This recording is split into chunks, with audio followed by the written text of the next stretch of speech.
In this world that we're living in, the sky is the limit, but there are certain parameters in which we do live in. Yes, we're custom. We'll do anything, but I have to look out for your safety. And I have to be able to say, hey, I love this project. I can't do that.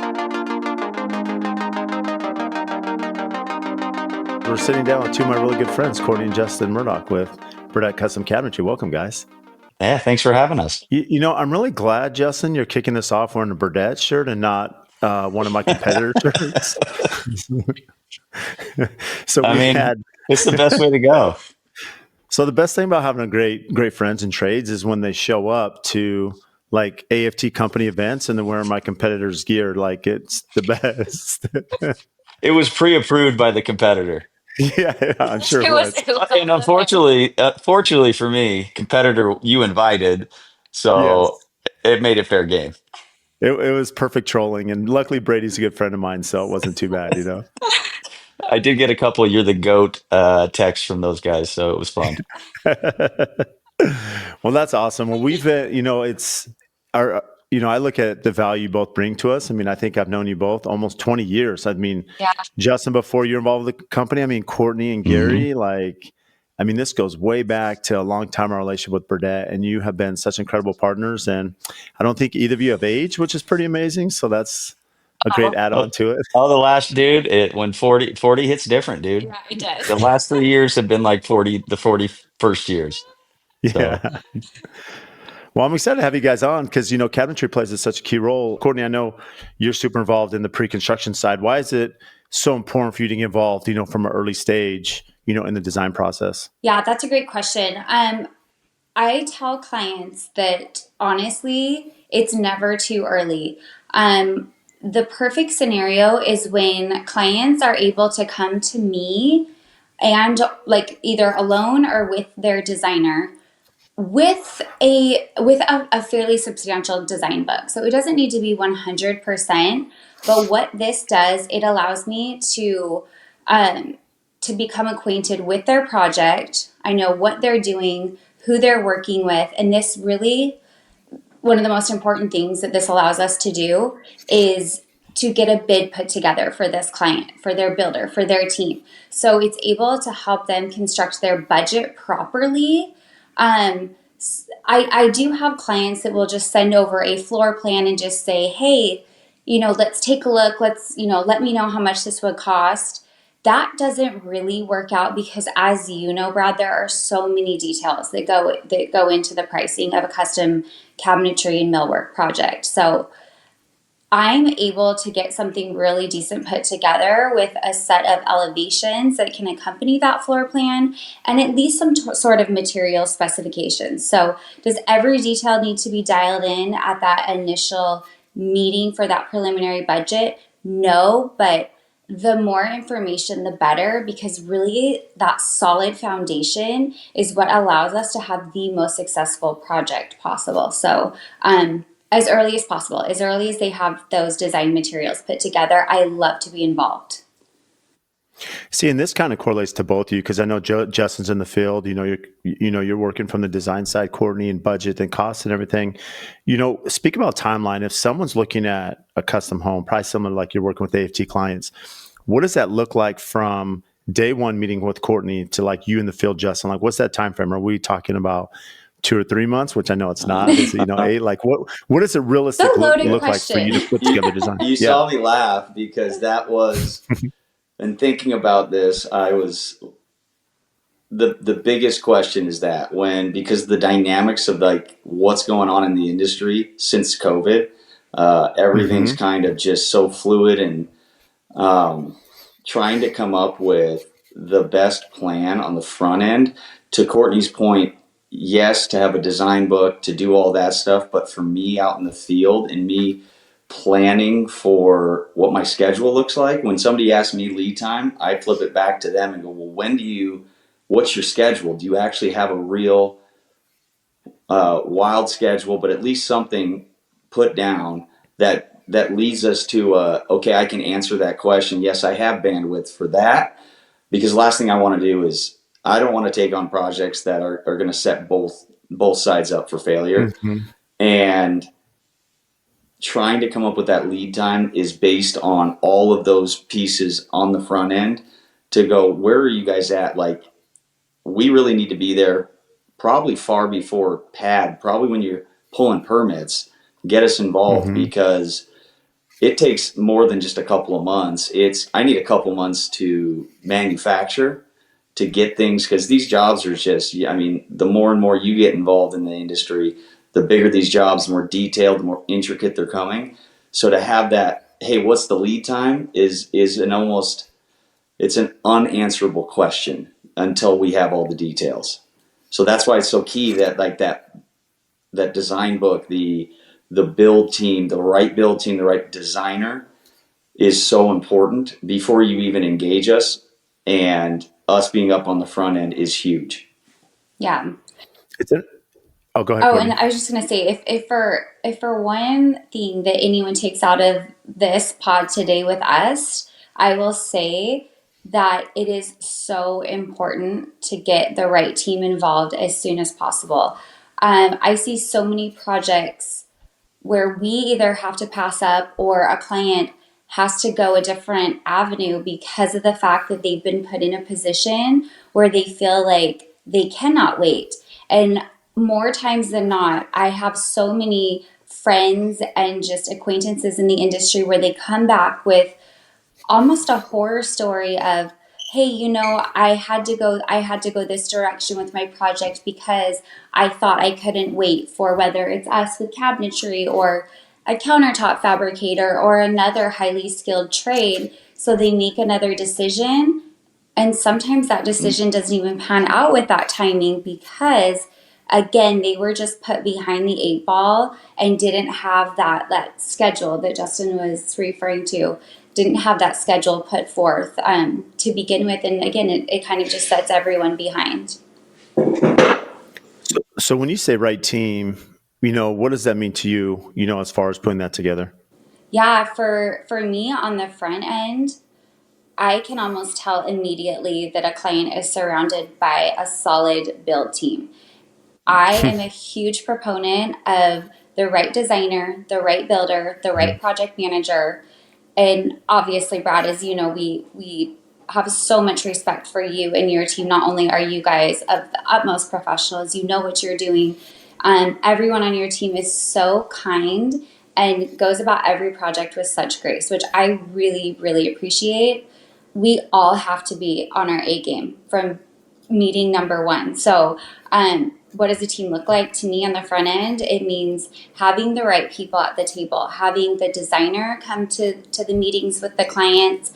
And honestly, so many times the client doesn't even need to be there for a lot of these initial Mm-hmm. meetings. In fact, with your team and a few design firms here in town, we actually do pre-meetings without the clients because it's our opinion that these clients have hired us to do a job and they don't need to Mm-hmm. sit in the weeds and deal with the minutia of little details, right, that we're hashing Mm-hmm. out.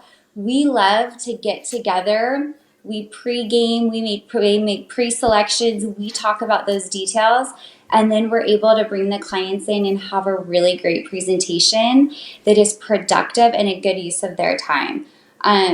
So again, the right people in the right seats during these meetings, a representative from the build team, the designer, and then the clients when we deem necessary. And then we're all on the same page from the get-go. Yeah, I love that. And you touched on this too, Justin. I mean, you mentioned that you have to really understand the schedule and the timeline and where people are at.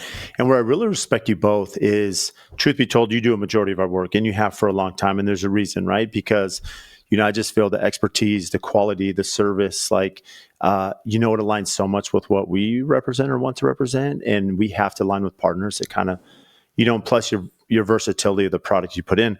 But where I respect you is there's been a couple times on projects you said no. Like there's one in particular you're like, Brad, we cannot do this. And it had to do with pipeline, with other projects kind of hitting at the same time. And to me, I've dealt in other circumstances where I've had trade partners just try to force it because of the relationship, because they don't want to let me down or let a client down.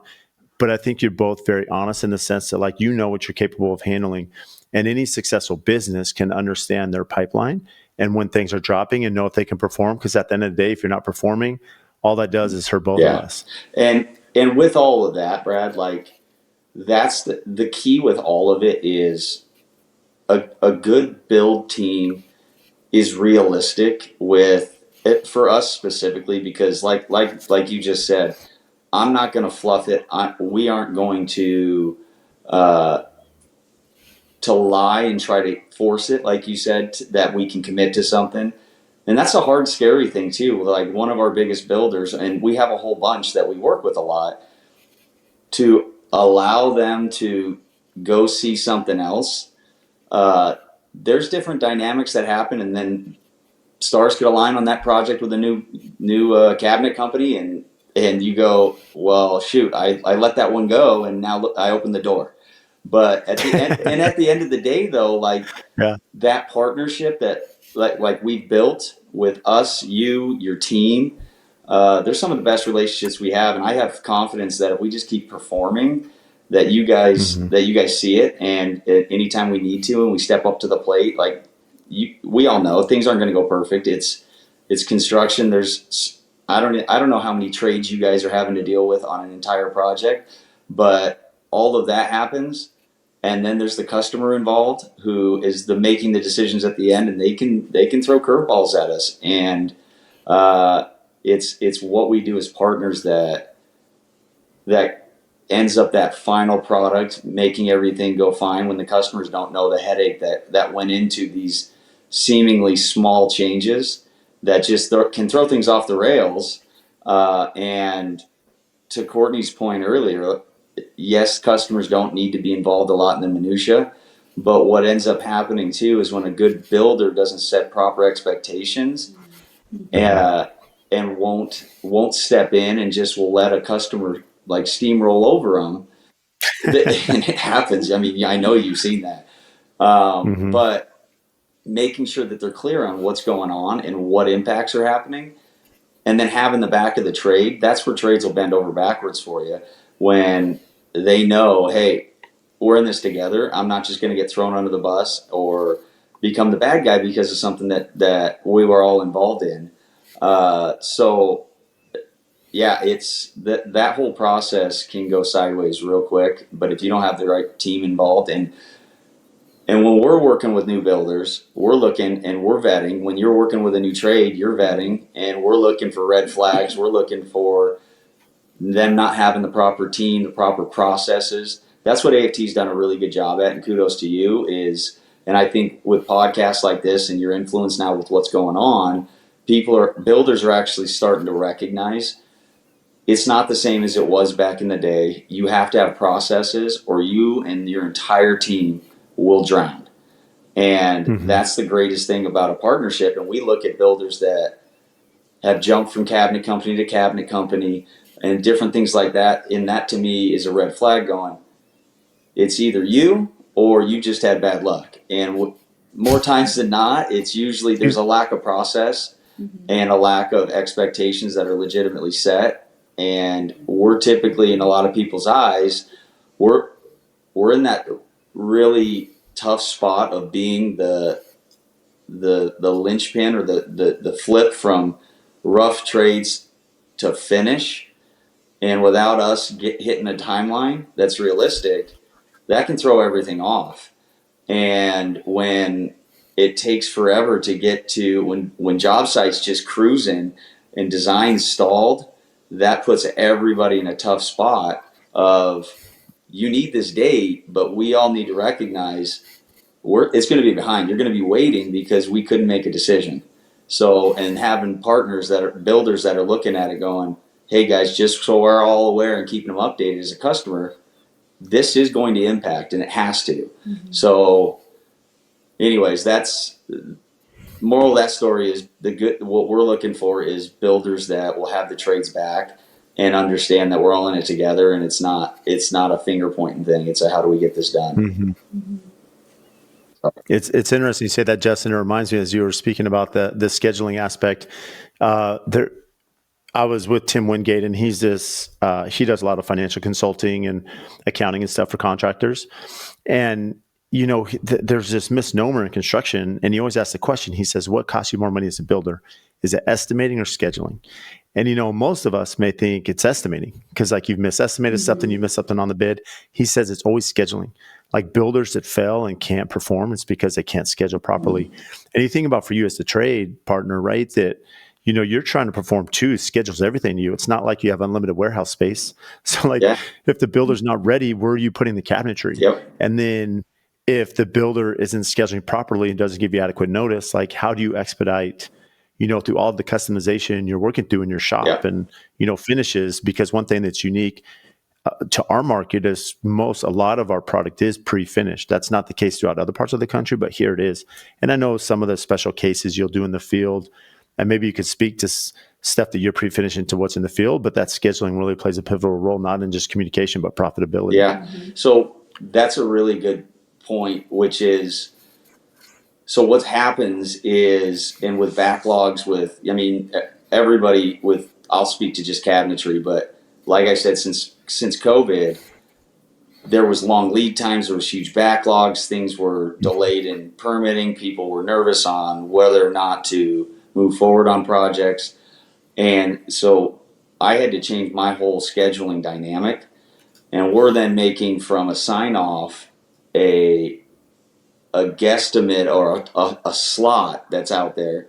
And we're all talking about it. And we're still committed to other customers and things like that. And like you said, you may have one project that's ahead of schedule, which is great, but then you also have another that's behind schedule and they start hitting right at each other. That throws things off. And then with the storage space, we're set to build it, finish it, get it out the door, and keep everybody moving. And if I'm storing this more than just, hey, I'm just storing space, I don't have storage space. And then also it's moving things around. It's slowing production down on that other job that you're behind on because I'm moving cabinets, and then there's damage happening within the shop of moving things 15 different times to get space. And then we deliver. It's just a hard thing. We deliver and people are like, that's damaged. Okay, yeah, well, that gave us a whole new dynamic of us instead of being able to just get it out. So it is very, I would agree 100% on the scheduling aspect. That is the biggest challenge, I think, for every builder, for every trade, for cabinet shops. It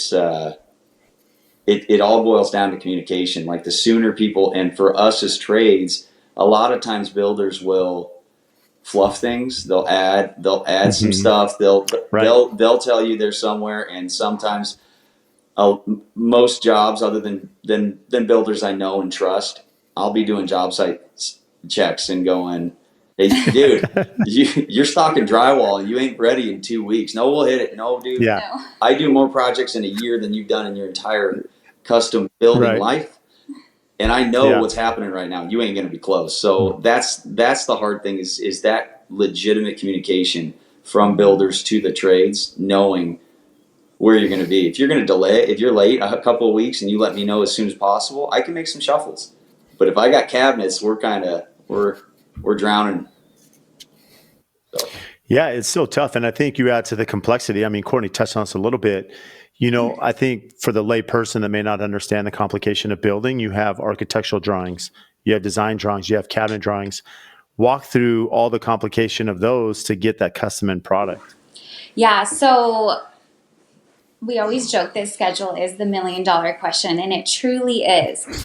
But so many details go into answering that properly and staying on track with that. So when we'll do an original takeoff to start our engineered cabinetry drawings, a lot of times it's in combination with the architectural floor plan and designers' CAD drawings, whether those are coming from, an outside design firm or something that the architect put together or something that we've even helped the clients with in-house. We'll typically start those in just like a CAD drawing form because those are really easy on the eye, and that helps clients start to see their project come to life. From there, we will take all drawings into an engineered cabinetry set of drawings. And what that does is that helps ultimately drive our machinery in our manufacturing facility. So a huge part of that process is the job site, the actual job site. So one of the things on the front end that I am searching for constantly, that constant communication from the Upfront team, is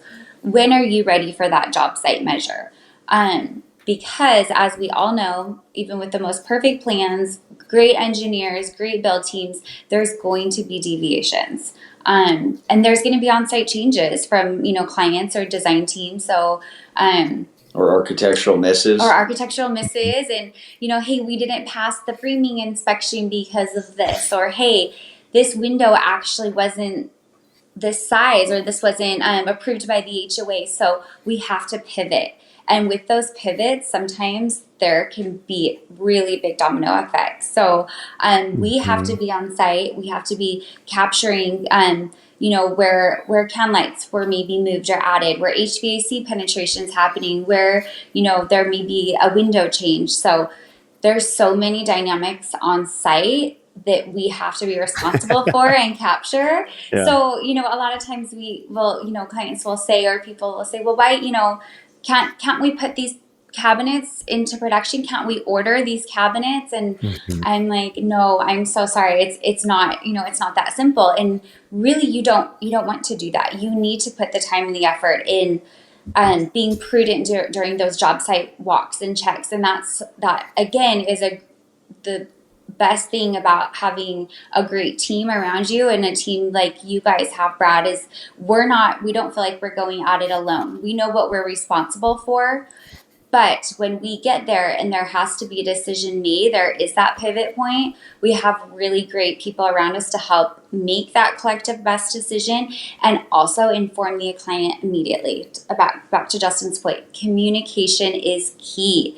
I don't think that we can communicate enough as a team, and also pull our clients in the loop so they know if there is a challenge, or if there's something that they need to be aware of or make a different decision. So, that's another big one as far as what we have to do on the front end, and making sure that not only, our design is in line with what the finished product needs to be, but that the actual project site is following suit with that as well.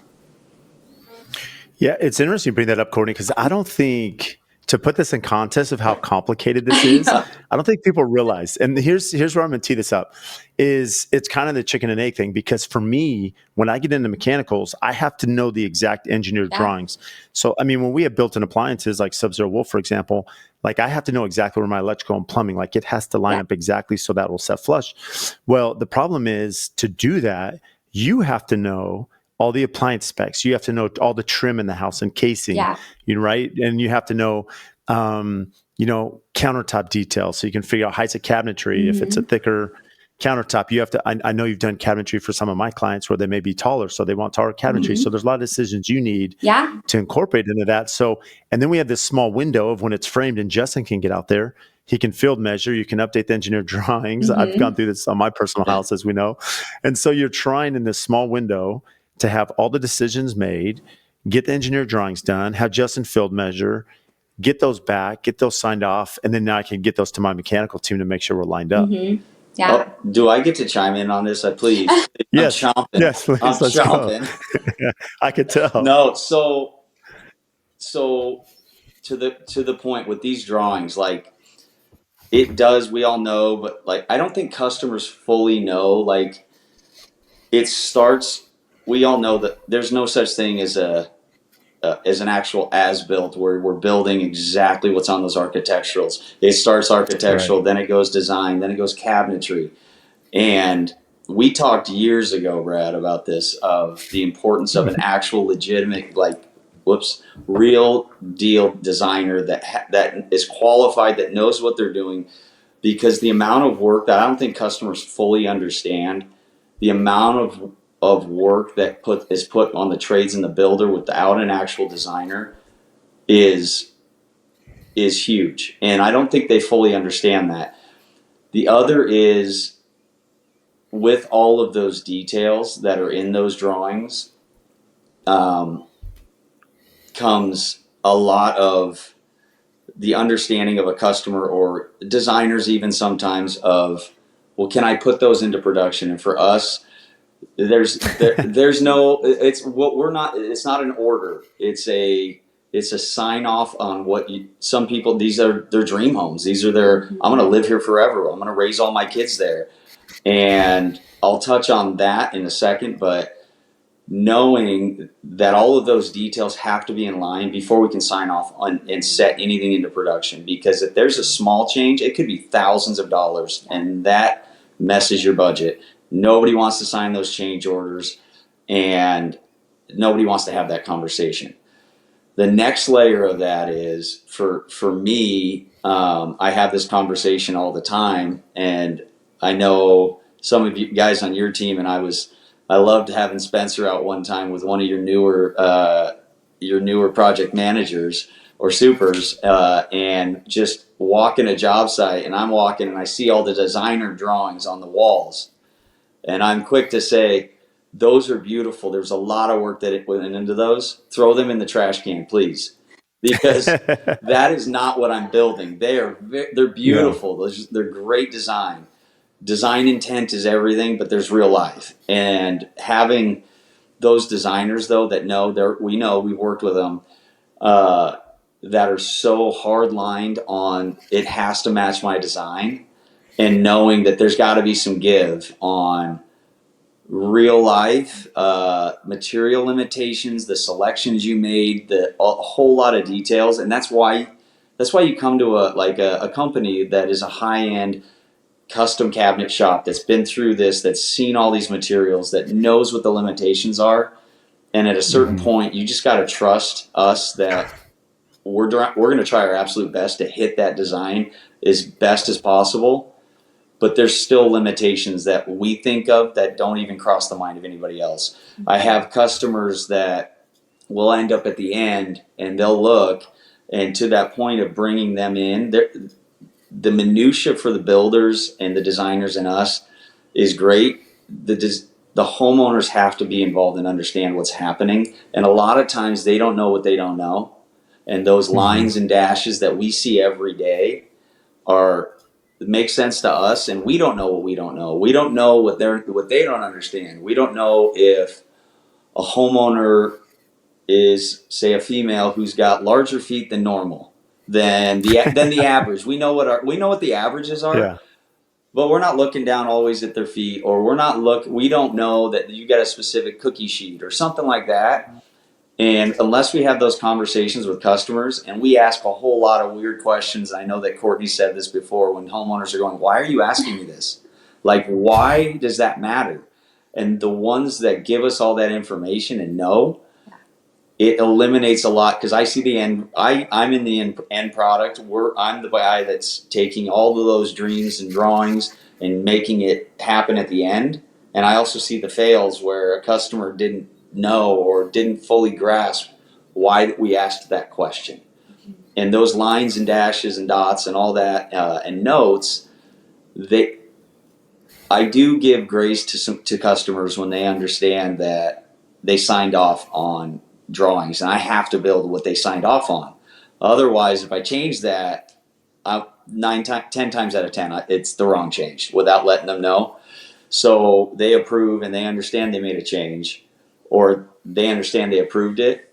When those customers also come to us with grace and go, hey, I know I missed, or I know I signed that. Just happened on one of your projects. I'll take care of it as best as I possibly can. And our goal is to get them as happy as possible. But so that's that detail with the designer drawings, and that's a big one for me, because like I said, there's notes on their drawings that say for design inspirational purposes only, Right. not for construction purposes. So the designer is a hard situation where they are very necessary, but also can be a very difficult hurdle sometimes to get through. And then talking about like the on-site stuff, if a builder isn't engaging us in the beginning, to your point, Brad, there's so many times that architects draw walls that are not realistic. They're not deep enough for capturing an appliance, or they're drawing it for what they originally talked to the customer about 5 years in advance, and now it's getting in the hands of a designer, and now construction styles have changed. I don't want flush frameless. I want face frame cabinetry with pitched crown, not flat crown. So that changes everything. And a lot of times you're just stuck. You're stuck with a load bearing wall. You're stuck with an architect missed access for HVAC, and now soffits or ceilings got to drop.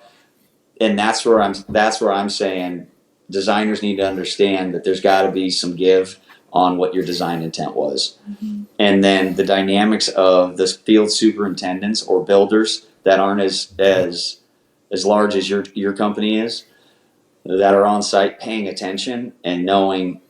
That's, in my opinion, that's the main job of the builder, to make sure all trades are in line and everybody's clear. They know our drawings, they ask the questions, because at the end of the day, we're the ones that impact people, and we're the ones that are like, hey, that can lights off, or that plumbing's in the wall and drywall we missed. So now we got a 911, make a phone call, get that plumber out here, electrician, we got to pull you off.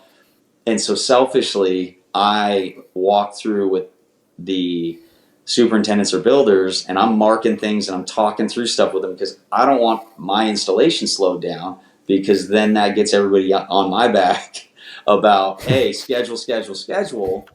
But now we got to pause, and I'm planning for a certain amount of time for installation. So I'm trying to catch all that. And I'm looking at things that most builders are like, why does that even matter to you? And down the road, it ends up helping all of us, because I'm looking at just random weird stuff that nobody has caught. And it's a lot of times it's just a fresh set of eyes on that job site. Yeah. You guys are building with the window guys, the electricians, and the plumbers and the framers, and everybody's making the decisions based off them not seeing that down the line impact. And so I'm looking for the impact down the line. So long-winded answer, but it was a big one for me. The drawings No, that is are big. Well, I think you made a couple points. I mean, we'll get into the budget aspect, but you bring up the design aspect, and interior designers will love this, but there's so much value in having a good designer, right? I know for Cortny, I've worked with Cortny on projects where maybe the design side isn't as strong, and it puts a lot of weight on her, right, to act as a designer and really come up and really sketch and draw this stuff, which you are capable of doing, but it just adds so much in your plate, and you have to think, time is money. And, but when you have a designer, and early on, I've had Jamie Rose and Caroline DeCesare, and they're very big on, hey, we actually want to go to clients' existing houses and see how they live. Don't clean it for 2 weeks. Where are you storing stuff? You made even Justin made a comment about a cookie sheet that's probably bigger. Everyone has their living, their drop zones, other things, and how they operate in the kitchen. And the more the designer can understand that and create something, that's why it's custom, right? Is you're trying to create these zones and places, how they live and operate in their kitchen. And then, of course, you, Cortny, can work with them. But the more information they have with that, it makes it a lot easier, I would imagine, for you to expedite these drawings and details. Yeah, absolutely. I think it is really important. And even with the best design and build team, I do require one meeting with the clients. We have a lot of clients that are very busy, out living very robust lives, some in which aren't even in the state or possibly even the country for the majority of their project. But if at all possible, I really do try to require one in-person or even electronic face-to-face meeting with clients, because to Justin's point, they don't know what they don't know. And for me as a consumer, when I'm out, doing something on my own, when I'm out transacting in the world, that's one of my most favorite questions to ask someone. Now tell me what I don't know. What did I not ask? I don't do this every day. So when I'm on the opposite side of that spectrum with a client, I'm saying these things to them. I'm trying to have input that I would, as the opposite end, as a consumer. I think also something that's kind of fun that I never really thought about until I had clients comment over the past several years is the fact that I'm a woman and I'm married and I'm a mom and I have a family and I also do what I do during the day. I think that brings an interesting aspect to cabinetry manufacturing. which a lot of designers have said to me, I really enjoy that you have this input, or and I'm very candid. Anyone that knows me and has worked with me, I'm never gonna allow someone to make a bad decision or something that I think is a bad decision. Hmm. I wear my emotions on my face, and the body language says it all. So if so, designers have said, stopped meetings and been like, "Hey, you think this is a bad idea? I can tell, or why would you not do this?" And just bringing the perspective, a woman's perspective, a mom's perspective, when maybe we're designing a kitchen and I say, "Hey, this looks really great." And Pinterest killed it on this, design concept or whatever, but I don't think you're gonna love it. So just bringing that perspective to what we do also, I think is kind of good. Whereas in the past, especially with cabinetry manufacturing, it's been a very male dominated industry. Hmm. And not to say you guys, you could work your way around a That's just, kitchen. Well, But so the thing is too, to that point though, is me seeing and being involved with I know her conversations that she has with customers and some of the hot points that she knows through all of these meetings. Me being there's a huge difference between sitting in the showroom laboring over drawings and scale drawings that are 8.5 by 11 or 11 by 17, and everybody's looking at it. But when you're standing in the space and you look at things, and I'll call Court and go, "Hey, I'm standing here, Yeah. and I don't think everybody's realizing we've got this island, and it's 4 feet from the range, and we've got a sink, and everything's right there." And you guys got 10 feet on the other side of this Yeah. island. That's a really Mhm. I great feel point. like we got plenty of space. Just bring it up. But seeing those little things there, I'm like that. Now you're in the space going, "Hey, I don't think this works," or "Hey, I don't think anybody realizes this is right around the corner," Mhm. or "There's a door right there," or yeah. Yeah. I love that you brought that up because, 2D to 3D, right? Something on paper as you get out there, a little feels different. But, I think you say this a little bit lightly, Courtney, because you do such a good job with this. But in fairness to you, it is, right? You're woman in construction, male dominated field. But not just that. I think a lot of architects and designers, it's not proprietary, but they're very passionate about their designs. And now you're coming in trying to balance, hey, I know this design is very important and there's a lot of time and clients may be Yeah. vested in this, but you also have perspective of reality, having done this for so long. You mentioned, role as mom and business owner, like you kind of, how have you learned to have that candor, that conversation, that communication where you're not stepping on toes and offending someone, but at the same time being very firm about, hey, I think this is going the wrong direction in, certain Yeah. ways. Honestly, just time. And and as I was younger in my career, I definitely would not be as bold in my interactions and the way that I said things. But honestly, Brad, I think that 9 times out of the 10, people are going to appreciate truth and just my Hmm. perspective. I say it to my clients all the time. This isn't my home. I'm not going to live there. I'm not telling you how to spend your money, but I'm going to tell you when you're spending money, when you're making a decision that's going to cost more, and I'm also going to provide feedback that I have gotten from past clients.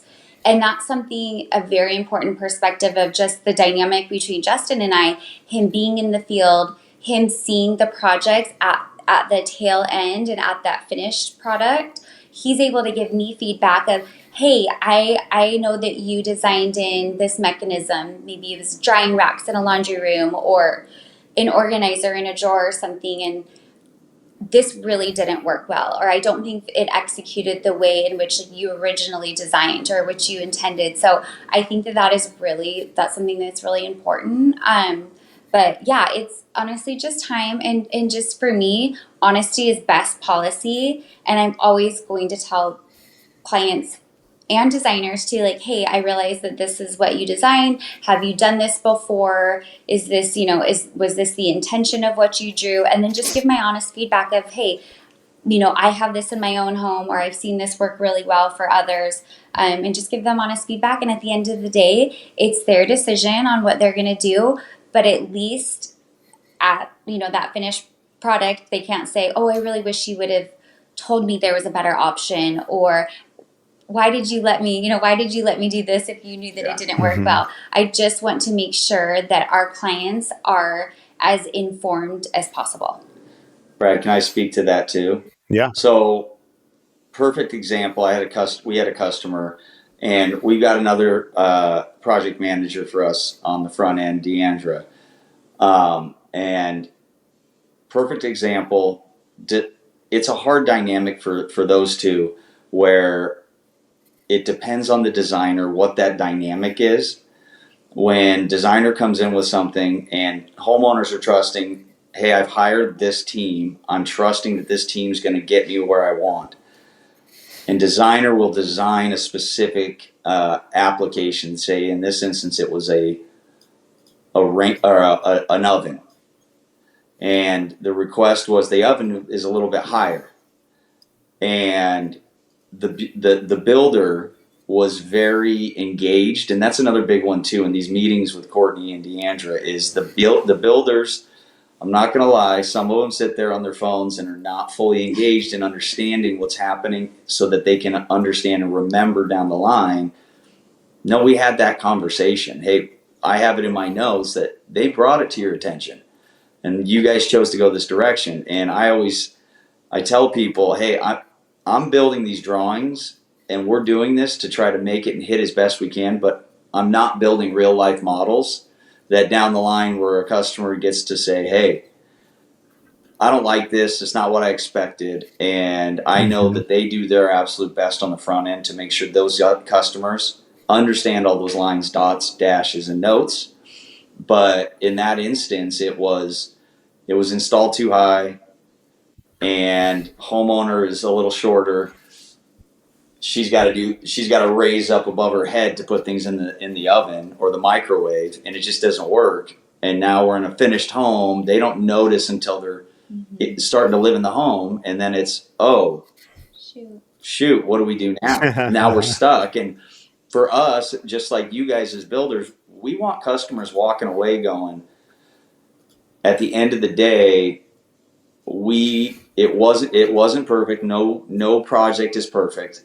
But at the end of the day, I got what I know that I was out to get, and it was worth every penny I paid because I had the correct team in place to guide me down the line to get to where I wanted to be.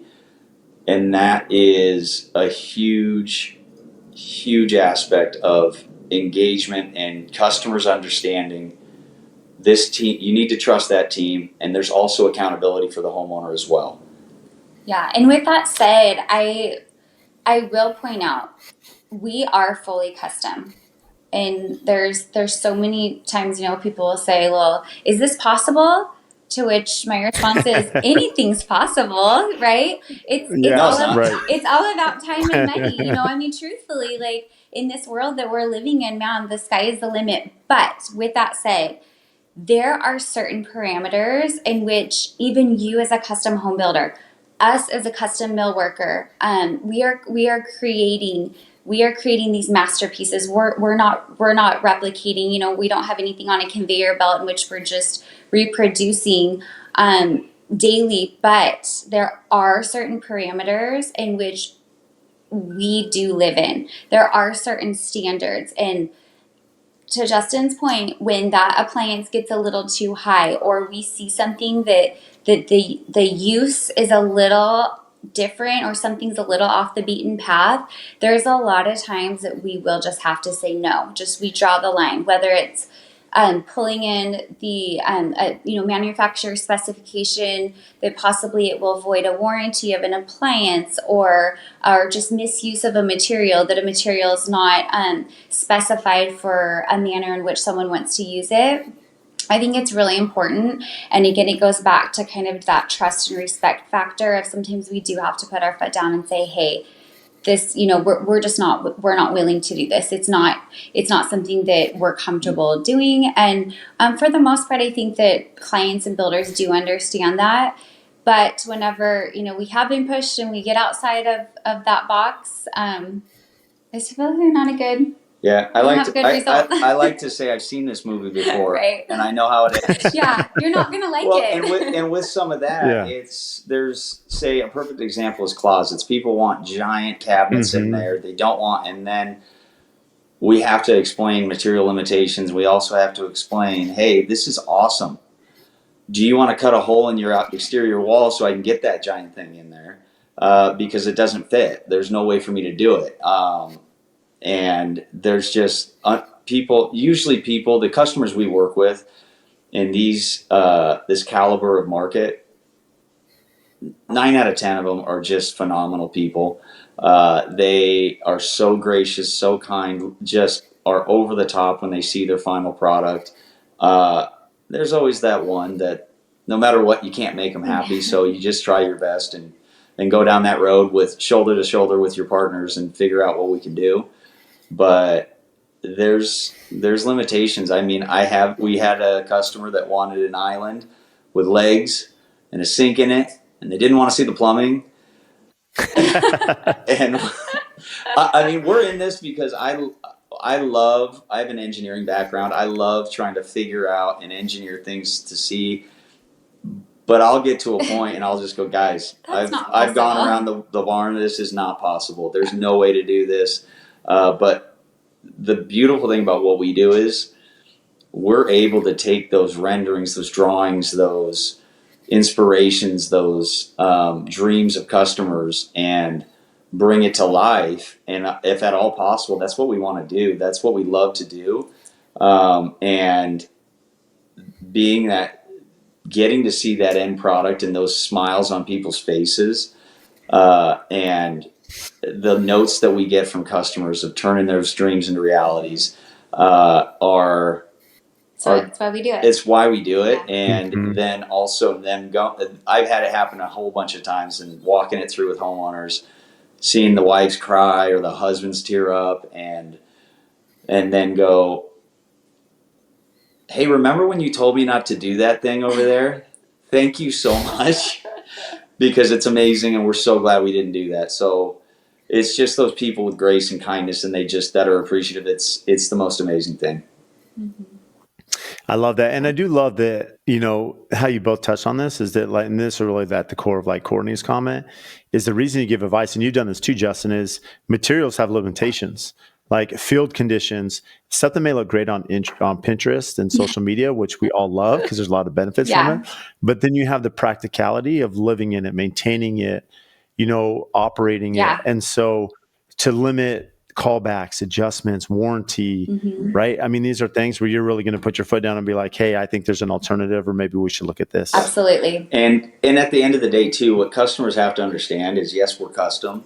We'll do anything, but we also reserve the right to say, I have to warranty this. Yeah. I have to look out for your safety. I have to look out for, I'm liable for things, and I have to just be able to say, hey, I love this project. I can't do that for X, Y, and Z. And that just customers and builders knowing to just understand and respect that we're open to anything, but I also have to have my parameters.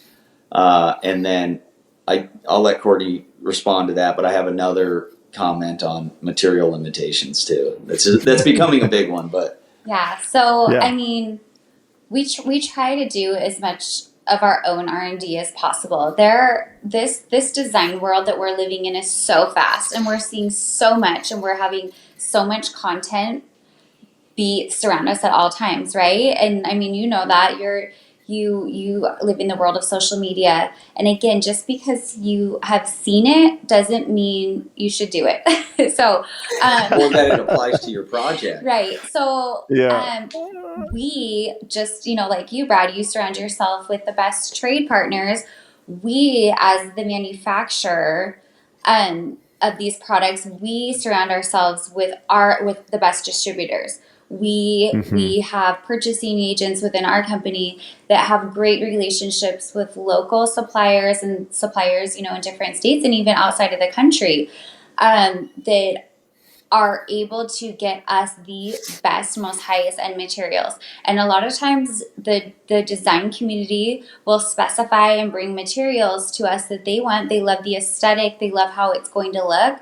And again, we will say no to certain things. And I think that is something that Burdette does really well and is a very good partner for, because designers don't know. They don't have the bandwidth to go out there and do the research on every material that they're specifying. Really, when it comes down to it, that's our job.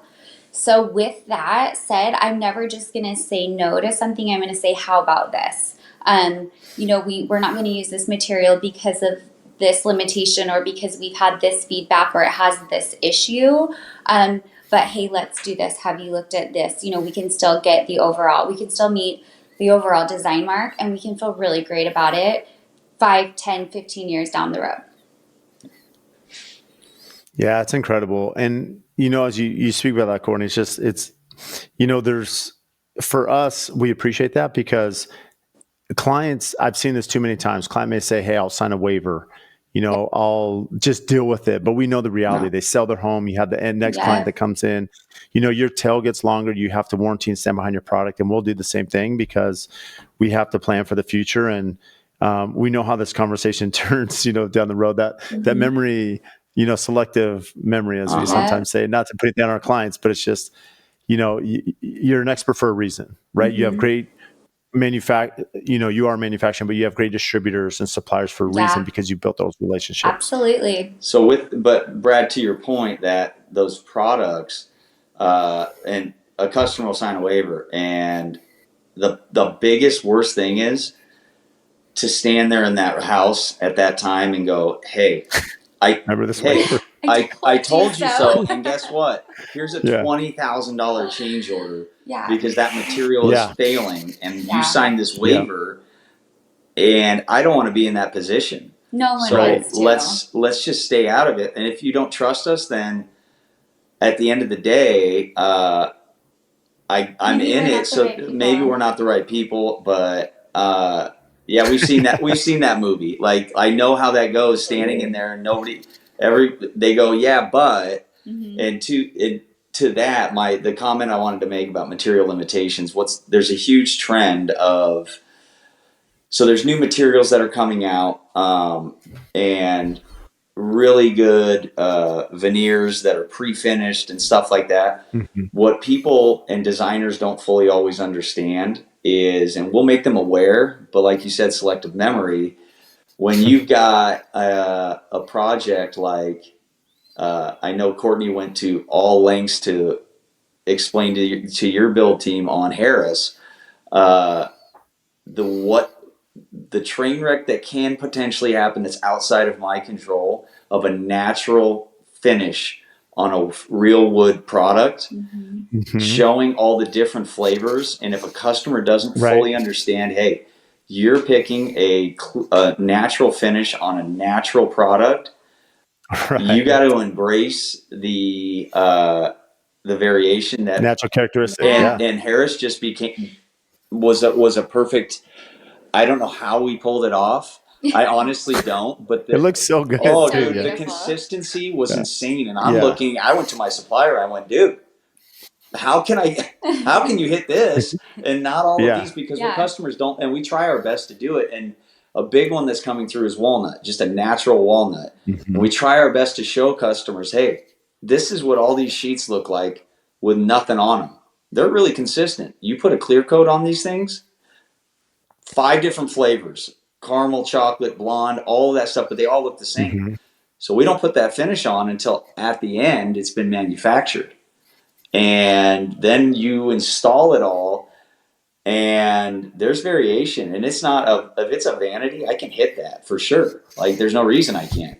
You put it on a 15-foot wall and a 12-foot island going 12 feet in the air, there's material limit. They don't make trees that big. Like, that's it. I'm tied. So that's one design trend that's coming, that we can do our best, but making customers aware, and that's the situations we get into of, like, I almost want to go, hey, sign this waiver, and it's Mother Nature. If you don't put a finish on it, like Mm-hmm. a stain or something that I can shade, it is what it is. So Mm-hmm. I wanted to touch on that. It's an interesting dynamic right now. So That is true. people come to us to that point, for our experience, for the relationships we built, and we've been blessed enough that our brand name has grown in the valley, Mm-hmm. and we just hope people would come and understand to trust some of the stuff that we've seen, and just